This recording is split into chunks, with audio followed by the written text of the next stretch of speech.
Let us never forget what this great institution is about. Donald Rumsfeld holds the distinction as both the youngest person to ever serve as Secretary of Defense and the second oldest to serve in the position.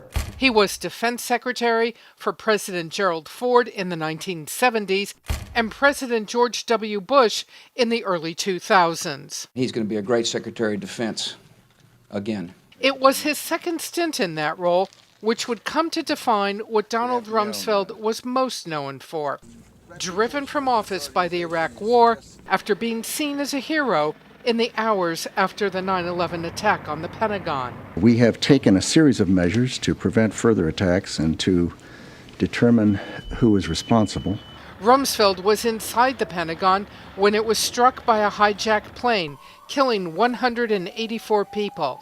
He rushed to help evacuate the injured until his security team begged him to go back inside. But soon, Rumsfeld would lead the global war on terror. As active forces are deployed and redeployed. In the coming years, he oversaw two conflicts, the Iraq War and Operation Enduring Freedom in Afghanistan. We are, in a sense, seeing the definition of a new battlefield in the world, a 21st century battlefield. And it is a different kind of conflict. Rumsfeld was left defending an unpopular war, the war in Iraq, which was widely denounced as a quagmire with no clear strategy, especially when violence on the streets of Iraq grew. It's untidy, and freedom's untidy. Think what's happened in our cities when we've had riots and problems and looting. Stuff happens. It's essentially a matter of physics.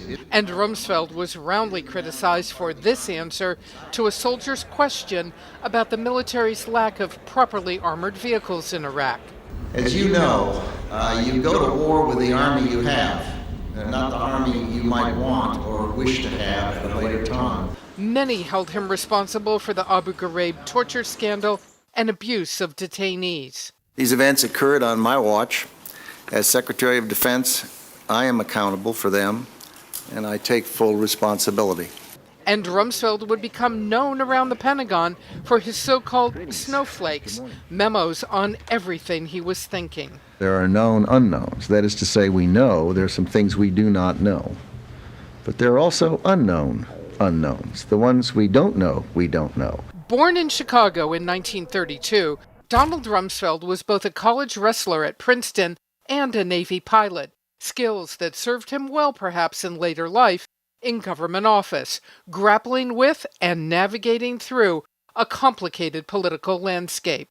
Rumsfeld's legacy began to take shape after becoming President Ford's White House Chief of Staff and ultimately Secretary of Defense. While Defense Chief under Ford, Rumsfeld worked closely with Dick Cheney, forming a connection that would last a lifetime. Some regard him as the best Secretary of Defense we ever had. I would say he was one of the best.